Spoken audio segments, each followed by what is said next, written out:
नमस्कार दोस्तों, मैं हूं कर्नल अजय भंडारी। अक्सर हम डिबेट करते हैं कि हिंदू धर्म के कुछ देवताओं या नदियों के नाम कैसे अंग्रेजों ने बिगाड़ दिए हैं और हम ही उन बिगड़े हुए नामों को बड़े गर्व के साथ इस्तेमाल करते हैं, फॉलो करते हैं। इंग्लिश लैंग्वेज में राम को रामा बना दिया गया, कृष्ण को कृष्णा बना दिया गया, हनुमान को हनुमाना, योग को योगा और गंगा को गैंजेस कर दिया गया।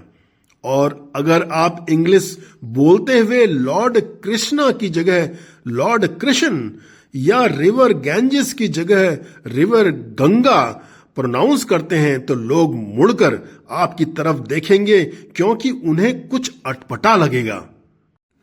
तो दोस्तों, यहां पर मैं यह क्लियर कर दूं कि हिंदी एपिक्स को इंग्लिश में ट्रांसलेट करते हुए ब्रिटिश राइटर्स ने संस्कृत की ध्वनियों को मूलतः इंग्लिश में अडॉप्ट किया था।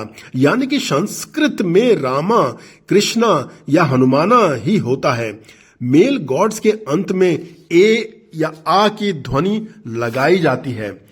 उत्तर भारत में हिंदी की देवनागरी स्क्रिप्ट स्पीच में आ का साउंड ड्रॉप कर देती है। जैसे रामा हो जाता है राम, कृष्णा हो जाता है कृष्ण और शिवा हो जाता है शिव और योगा हो जाता है योग। तो कहने का मतलब यह है कि हिंदी का राम, कृष्ण, हनुमान, शिव और योग संस्कृत में होता है रामा, कृष्णा, हनुमाना, शिवा, योगा। और ब्रिटिश स्कॉलर्स ने इन वर्ड्स के उच्चारण को संस्कृत से पकड़ा है और वैसा का वैसा इंग्लिश लैंग्वेज में इस्तेमाल किया है। लेकिन समय के साथ साथ, क्योंकि अब बोलचाल की भाषा में जनता द्वारा संस्कृत की बजाय हिंदी का प्रयोग किया जाता है, इसलिए अब समय आ गया है जब हम इन नामों के इंग्लिश लैंग्वेज में उच्चारण का सुधार करें और राम को राम ही कहें, कृष्ण को कृष्ण ही कहें, हनुमान को हनुमान ही कहें, लक्ष्मण को लक्ष्मण और योग को योग ही कहें। दूसरा कारण रामा कहने से कभी कभी रमा उच्चारण भी हो सकता है और रमा का मतलब होता है गॉडेस लक्ष्मी, जिससे भ्रम पैदा होता है कि राम की बात कर रहे हैं या रमा यानी कि लक्ष्मी की बात की जा रही है।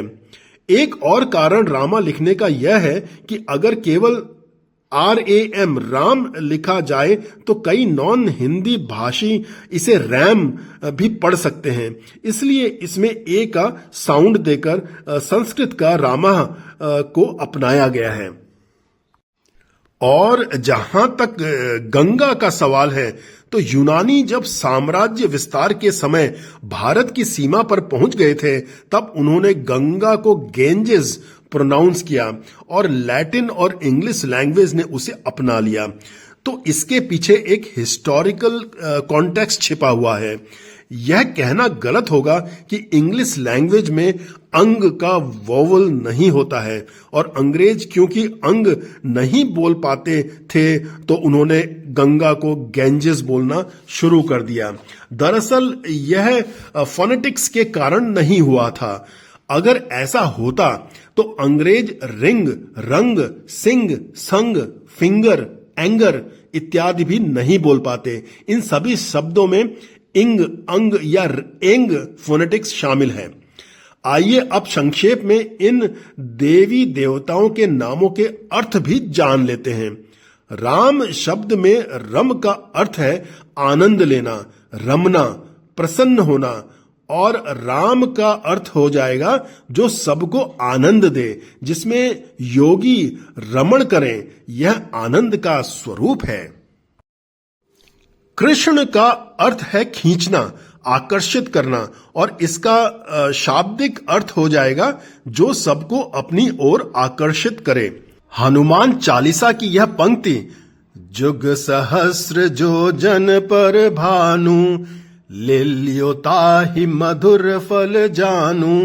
हनुमान द्वारा बचपन में सूर्य को मीठा फल समझकर निगलने की घटना का वर्णन करते हैं। हनुमान शब्द में हनु का अर्थ है जबड़ा यानी कि जौ। बाल्यकाल में सूर्य को फल समझकर निगलने का प्रयास करते हुए इंद्र के वज्र से उनका हनु यानी कि जबड़ा घायल हो गया था। इससे बना शब्द हनुमान, जिसका अर्थ हुआ जिसका जबड़ा विशेष है, बलवान है। शिव का अर्थ है शुभ, शुद्ध या परोपकारी, और जो त्रिमूर्ति ब्रह्मा विष्णु महेश में महेश का द्योतक है, जो विनाश और पुनर्जन्म दोनों का ही प्रतिनिधित्व करता है।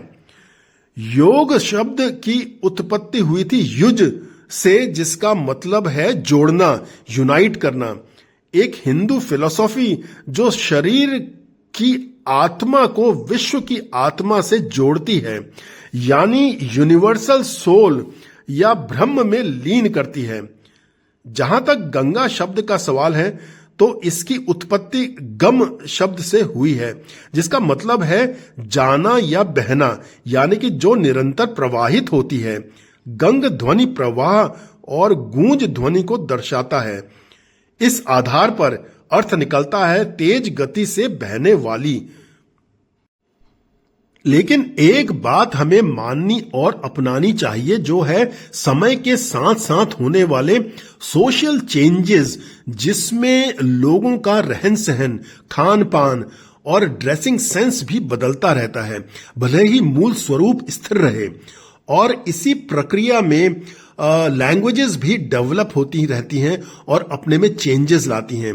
तो उस प्रवाह में, गति में, स्वरूप में हमें जबरदस्ती लाठी के जोर पर कुछ शब्द जुबान पर नहीं बैठाने चाहिए। जैसे अगर रेलगाड़ी कहने से काम चल जाता है तो लौहपत गामिनी शब्द अपने आप आम भाषा यूज में नहीं आएगा। जब पत्र पेटी से काम चल सकता है तो पत्र घुसेड़ बम्बा कहने की क्या जरूरत है। तो कभी कभी प्रैक्टिकल भी होना पड़ता है।